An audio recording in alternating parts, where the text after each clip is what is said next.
Good morning, good afternoon, and good evening to you. Thank you for joining this CISO Zero Trust Online ANZ. And my presentation this particular session is going to be the application of strategic value risk model to the story and the problem of zero trust in our environment. So the agenda I'll be running through today, we actually want to find out what zero trust is, and I'm sure a number of other presenters, speakers at this conference will be talking about that also. Also, I want to briefly touch on what the strategic value risk model is all about, and then I'll bring the two together and try to look into how the SVRM can enable zero trust. Also, I'll briefly go into risk management, investment optimization objectives, and look at the dynamic nature of the risk that we face in our environment right now. Then I would dive into a case study using the SVRM to perform a risk logic map. Of course, we'll go through metrics and measures, KPIs, and then summary. And at the end of towards the end of the session, I'll provide some references for further reading. So let's get into it. Again, thank you. Now, what is zero trust architecture? This is not exactly new. It's been around for about 11 years now, but of course, we are now all catching on to it. The environment that we live in currently is quite turbulent. Uncertainties abound. How do we operate a business or an organization and even personal life and ensure growth in this uncertain and fast dynamic threats and opportunities landscape? Mind you, the turbulent environment, the dynamic environment that we have does not only present threats, there are opportunities that can be leveraged. So how do we do that? Operate and also grow in an uncertain and fast dynamic threat and opportunity environment. Like I said earlier, the business environment now is an evolving ecosystem of partners that are now widely distributed across the globe. Our internal environments are no longer just within a confined, fixed perimeters. Our users are now mobile or even working remotely, using networks that are not optimized for security. And most often than not, these are personally funded or paid for networks that the corporate environment does not really have controls over. The systems that we leverage for our businesses today are now widely distributed. To make that even more complex, our external environments are changing because each of those organizations that we depend on, that we rely on within our environment, are themselves going through a very fast changing dynamic environment. Supply chain, for instance, our investors, our communication relationship, regulatory environment, these are all changing. In addition, we have disruptive events across the globe. The pandemic, COVID-19, has forced a lot of changes on the way we live and interact. Disasters, cyclones, earthquakes, and even the GFC, the global financial crisis, all forced a lot of changes to the way we operate. The regulatory environment hasn't been static in themselves. But one note is that regulatory environment generally lags behind technology dynamics or even political dynamics in our environment. But the regulatory environments are now fast evolving in themselves, and we must operate within that ecosystem. Technology landscape is fast changing. Now we have multimedia platforms wanting to interact with our environment. So for instance, we have our customers wanting to use Zoom, wanting to use WhatsApp, wanting to use GSM, wanting to use all Slack, all manners of accessories or channels available to them to be able to interact with us. We can no longer force a particular channel of operation or of engagement. Now, these changes, however painful they may be, they always lead to some interim states, because those states in themselves are going to change. We need a method to be able to adequately operate and grow within this environment. So, how does zero trust actually help? When our environments, I call it legacy environments, we're restricted to within fixed perimeters, we were able to define trust zones. We were able to put our applications or our systems, business systems, within zones that we can categorize as trusted. Therefore, our access model, our network security controls could be structured along those constructs. But now, where our treasured users are distributed across the globe, our partners without whom we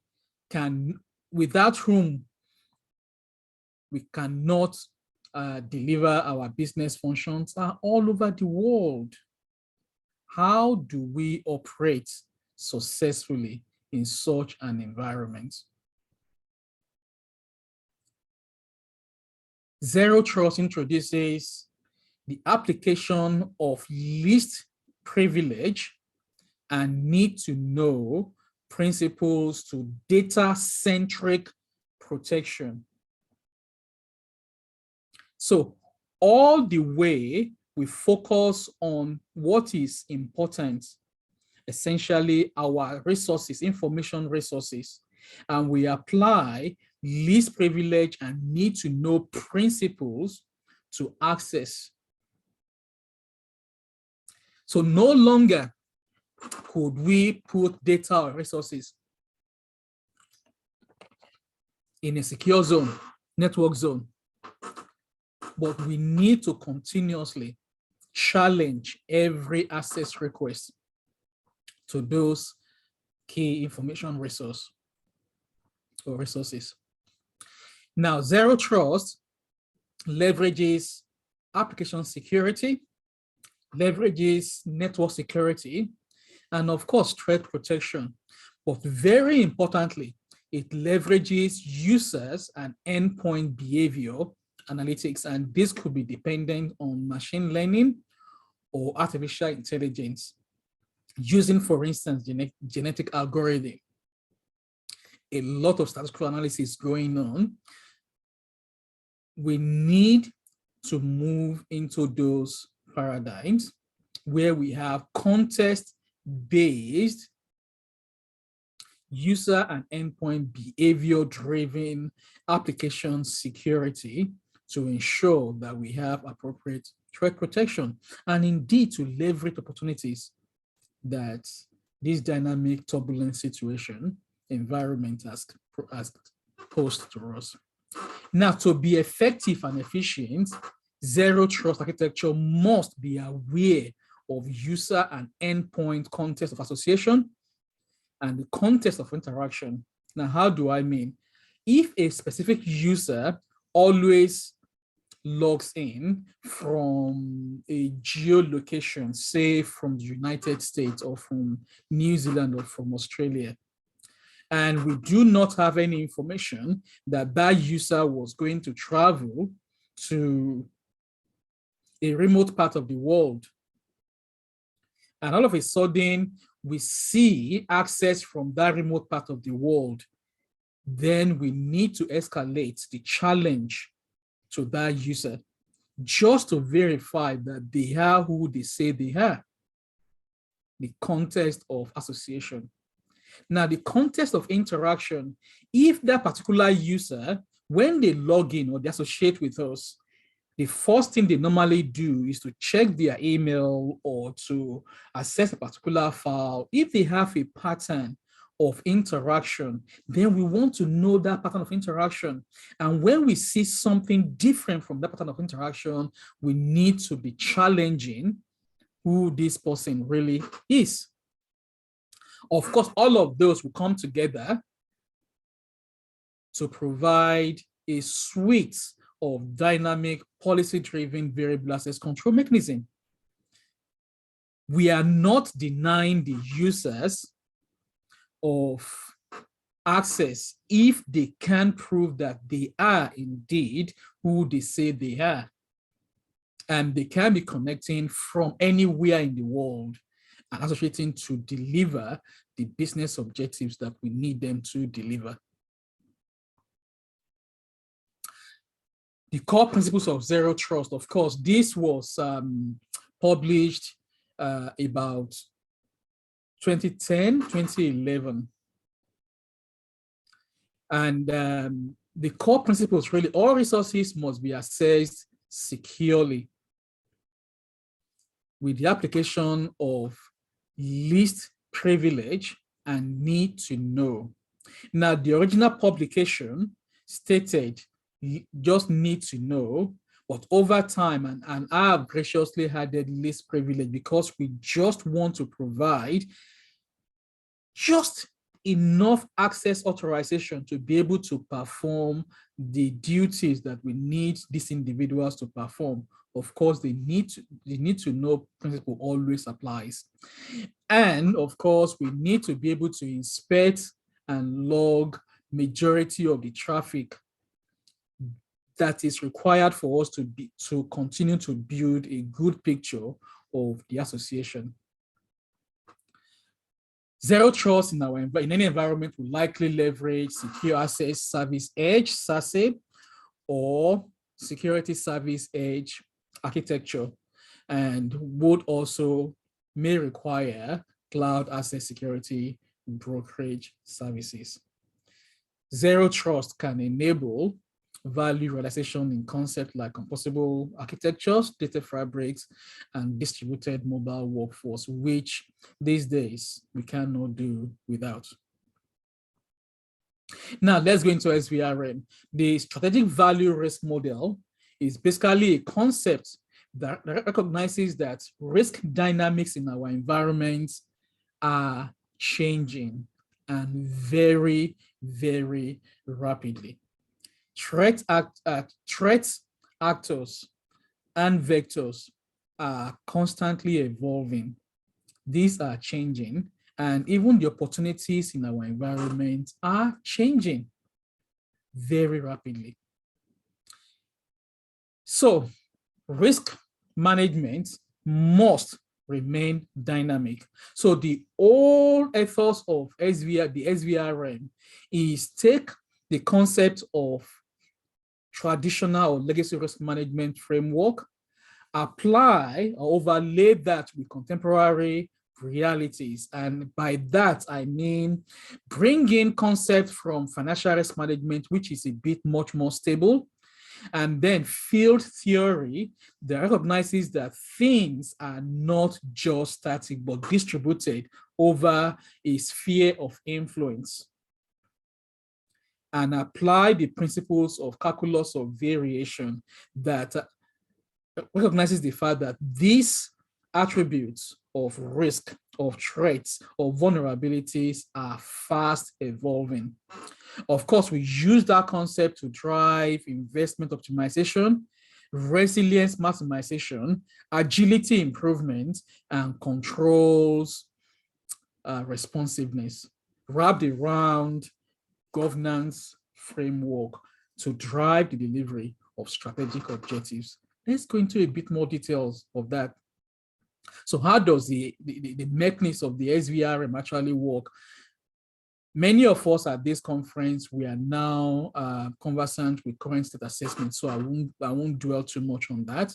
We are also very versed in defining target states and the communication of our target states. Those combined can be used to assess our gaps in the environment. Hopefully, the environment is mature enough to define risk, appetite, and tolerances. Now, if we combine all of those to then drive a risk logic mapping exercise, which is an adaptation of investment logic mapping, a benefit realization tool set, we can begin to identify correlations in our gaps and be able to define an efficient investment vehicle or initiatives or work programs to deliver and drive towards our target state. That in itself can enable us to develop and roll out an adaptive workforce. Of course, we always govern for value alignment, and we cannot govern if we do not have metrics and measures. Of course, we need to set our KPIs and look out for key risk indicators. Reporting is very important. And also, what do we do when there are exceptions? For this presentation, I will not be going through the entire module or component of the SVRM. I will, however, look at risk logic mapping, and I will look at metrics, KPI, and reporting, amongst a few other things. Now, let's step back. The purpose of managing risk is to ensure that we are not exposed to unwarranted threats, impacts to the business. However, to manage risk, we must deploy controls. Controls cost money or they need investments. But at the end of the day, the overall total sum of costs or investments sunk into an enterprise is going to impact on the bottom line or the net value that that enterprise can realize. Therefore, we need to ensure that we minimize the cost that we are going to sink into the development of controls to manage risk in order to maximize the net value to the organization. But if we don't implement enough controls, we are going to potentially enable the destruction of value or the erosion of value. Therefore, there is always a happy medium where risk and cost are optimized. And that really is the whole essence of risk management, investment optimization objectives. Now,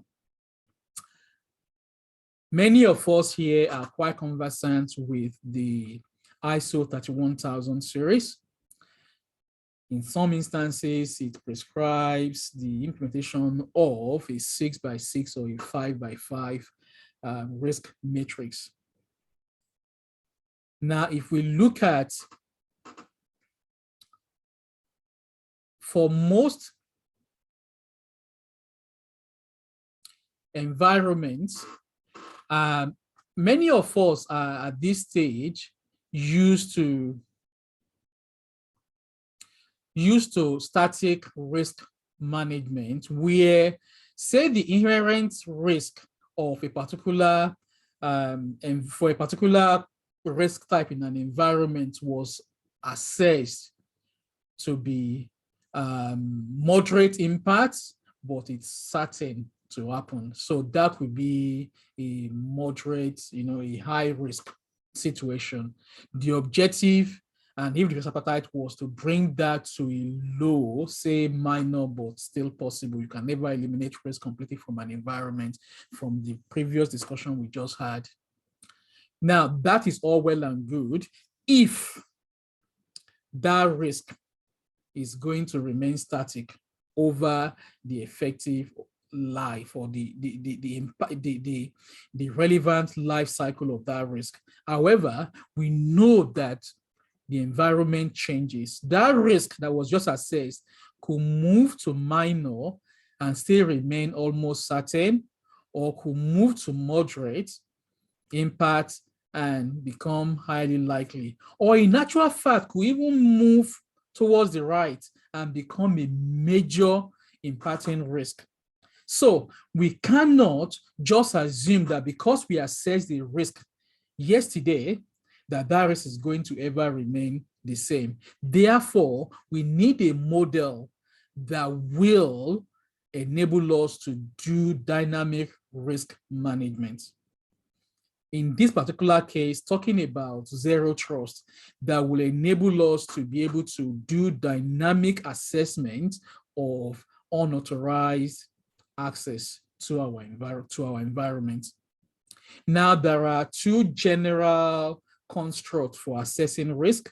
You have the conjunctive approach or model, or you have the associative model. Now, let me categorically and emphatically state that regardless of the model that your environment has adopted, the insights from the dynamic risk assessment remains the same. So,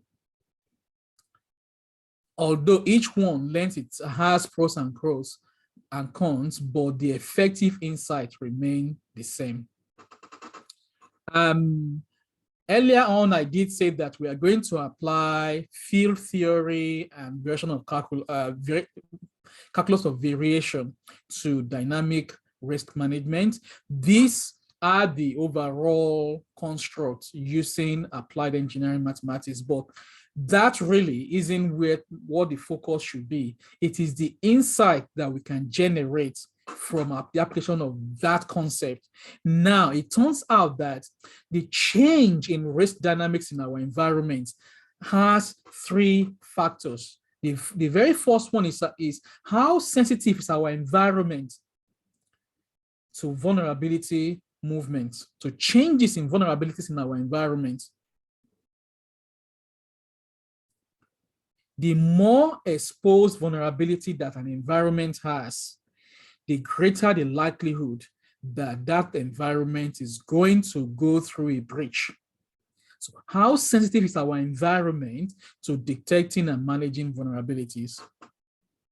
The second factor, threat response agility. How sensitive is our environment to detecting and monitoring and managing emerging threats in the landscape, and indeed opportunities in the landscape? If we are poor at detecting threats, the likelihood that we will be caught unawares, unprepared, may be very high. Also, how matured is our general controls environment? The earlier version we saw was the associative model. This is the conjunctive model. And as you can see, this also leads to the same set of insights. So, summarizing this insight or the equation, the change in risk dynamics is dependent on the general controls maturity of our environment, the sensitivity to change in vulnerabilities in our environment, and sensitivity to change in threat landscape. Overall,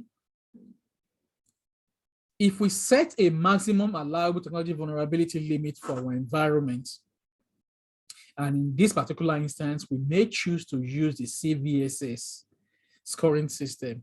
Say we design the environment to be able to withstand a maximum vulnerability of, say, 3, CVSS 3. And we ensure that we manage every technology introduction to the environment to that threshold, and also report on anything that crosses that threshold. Then we are enabling the establishment of resilience for that environment. If we also design our environment to be able to withstand a minimum threat threshold and continue to monitor variations in external threat indices, then we are enabling agility and resilience for our organization. And in this particular instance, we may use any of the threat modeling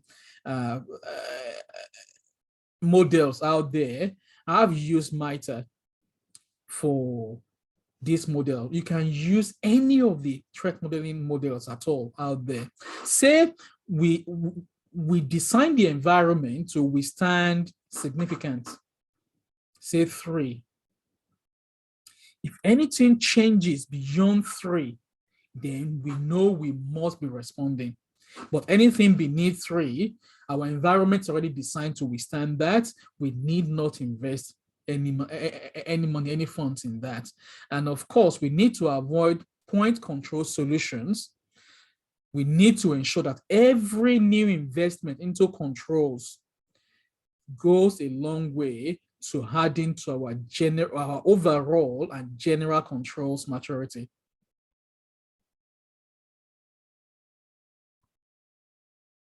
So applying the SVRM to risk logic map to zero trust. Zero trust is a response to critical resource access related risk. And as I've just gone through, this strategic value risk management model can help to identify what specific resources, that is our crown jewel, must be protected and what vector paths must be guarded.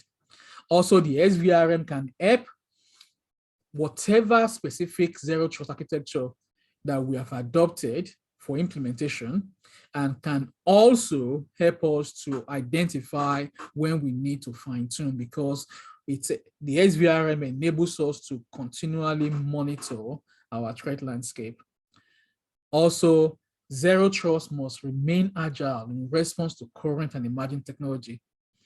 Threat dynamics. The SVRM can help us determine the threat threshold for dynamic access policy activation. Let's see a case study. Say, for instance, our current state, an environment that is basically brick and mortar. Everybody goes into the office every day, but due to COVID-19, they've been forced now to work remotely. Now they've had to provision remote access. Let's look at that scenario and run through how we may be able to use the SVRM risk logic map to walk through and define and enable what needs to be done for zero trust. Say, for instance, the legacy environment, legacy access model not fit for distributed remote workforce. So apologies there. That word there should be remote and not removed. So please read as legacy access model not fit for distributed remote workforce. Now, COVID-19 has forced remote workforce requirements on the organization. Data assets is regulatory impacted. So that is our current state. That is what we know. Now, the target state where we want to get to is to enable compliant adoption of remote working framework with secure context-based access and critical resource access availability target of 99.999%. So we want our people to be able to work remotely, access our resources securely, with security not being in the way. So we want high availability. Now, we also want to be resilient against unauthorized access. We want to be able to maintain a hybrid data center architecture, because we have just invested heavily in our data center. So immediately bringing those two sets of concepts together, we immediately realize that we have undocumented access model. for the environment. Might that sound familiar to any of us? We also realize that we lack asset catalog. Maybe we haven't got CMDB. We don't know which devices we have in our environment. We don't even know what software applications we are running. To make it a little bit more there, we don't even have a unified view of our personnel. We have no firm record of identities in our environment. Maybe we don't even have application architecture or documentation or catalog. Maybe we don't even have documented network architecture, and we haven't got a robust remote access solution. Now, the risk appetite statement, the environment, the board of directors, the board of directors have said we have low appetite and no tolerance for regulatory breach risk. Therefore, whatever we do, we must ensure that we manage risk to that appetite and tolerance statement. So if we put this through the risk logic, the SVRM risk logic mapping tool set, and please check the reference at the end of this presentation for how to do risk logic mapping. The risk is regulatory breach due to uncontrolled remote access. Now we will come up or likely come up with, we need to deploy security service edge plus zero trust architecture. Now, of course, I haven't defined what we need to do. Many organizations have PMO or delivery mechanisms to deliver to that, but let's quickly go through the governance framework. For value alignment, we are going to enable agile and compliant ongoing business operations. If we're able to deliver this correctly, therefore we are enabling the business. What could potentially our metrics and measure be? Maybe the number of non-compliant applications, and again, that should be non-compliant applications, and maybe the number of non-compliant identities for our environment. What could our KPIs be, for instance?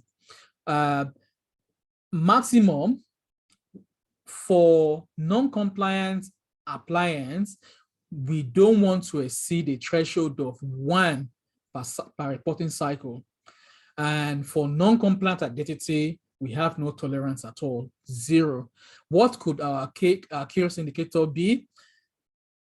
The moment we have 1 non-compliant application, then we know that there is risk that we need to turn our minds to manage. And we do not want any at all non-compliant identity for our environment. So the moment we have one, there is fire on the mountain and we need to put that fire out.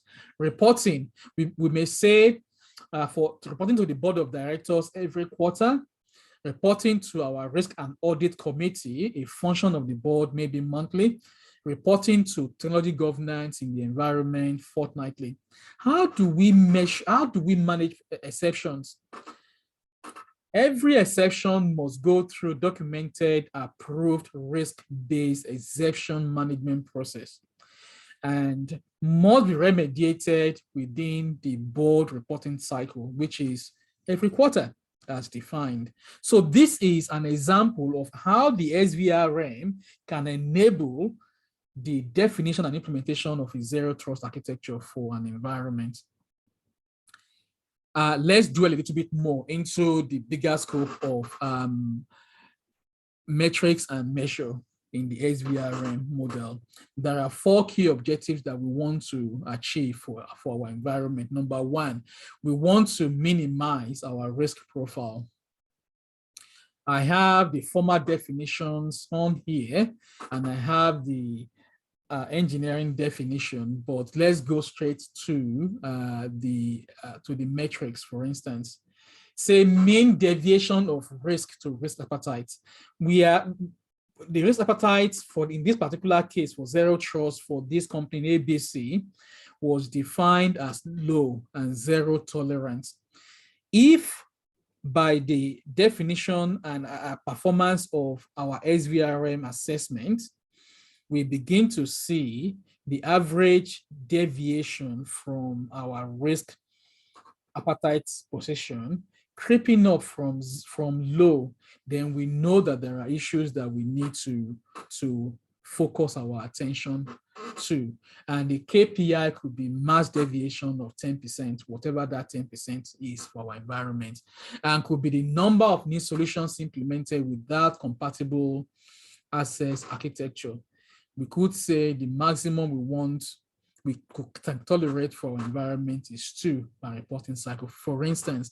Now, we want to optimize our risk posture, meaning we want to invest just enough to control or manage risk to a point where we can maximize our net value that we create for the organization. And a number of metrics that we may be looking at is change in maturity of general controls environment. Now, we may want to say 25% uplift in general controls maturity, for instance. The number of control failure instances in the environment, we may say maximum of 1 per cycle, mean time to detection, mean time to response, and the number of marginally approved or granted access, coming back to zero trust. Marginally approved, that is, we are not quite sure, but based on everything that we have assessed, we could probably say this person is who they say they are, maximum 5. And of course, we then need to go review those 5 just to ensure that we can improve our confidence level into the future. Another metric may be the number of marginally disapproved or denied access. Again, we may say 5. We need to focus on those 5 to ensure that we fine-tune the environment so that our confidence level can increase. Now, the other useful thing that the SVRM can bring to us is risk agility. That is enabling the business to be able to leverage technology or the dynamics of the environment to even create more business value to deliver to stakeholders' objectives. And a metric that we can use to measure that could be the ratio of increase in business value to investment in new controls. And typically, I would suggest that to be 200%. That is, for every dollar we invest in control, we have a 200% fold. That is a $2 increase in the value that the business is going to generate. And of course, another key objective of the SVRM is control optimization efficiency. So for every new control that we deploy, we want to ensure there is a thematic or a wider consumption or leverage of that control for our environment. And a KPI could be that for every 24 months in our cycle, we have moved up 1 rung in the capability maturity model. Of course, there's going to be a limit to how much we can move, but 24 months movement, say we are starting from 0, that means in about 10 years, we want to reach maturity. Now, summaries, and I hope you've followed and enjoyed the presentation. Hopefully it's been thought-provoking, and hopefully this would enable you to go back to your environment and think about how we can apply the principles of the strategic value risk model to not just zero trust, but in particular zero trust for your environment. No doubt, the global environment is more turbulent and it's more uncertain than ever in history. Human interactions are now more decentralized, yet distributed, and they are occurring via diverse media types and devices. No longer do we have our people concentrated in a single office, working, interacting with business partners, but we are now all over, and we could be doing business with people from the other side of the world. Traditional fixed boundary trust models are failed and will continue to fail. If any one of us here still depends on traditional fixed boundary trust models, please, I implore you to please go and revise this. Now, the ongoing questions that are being raised are around how can we operate securely and grow the organization amidst fast changing environmental uncertainties.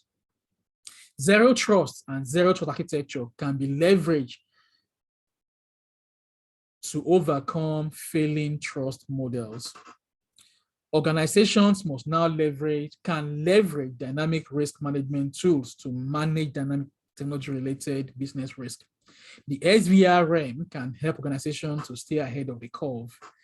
The SVRM can be leveraged to help identify what specific resources must be protected in our environment and what vector paths must be guarded, and can also help with identifying specific zero trust architecture that must be adopted for our environment and when to fine-tune those deployments, and can help us to determine the threat threshold for our dynamic access policy activations.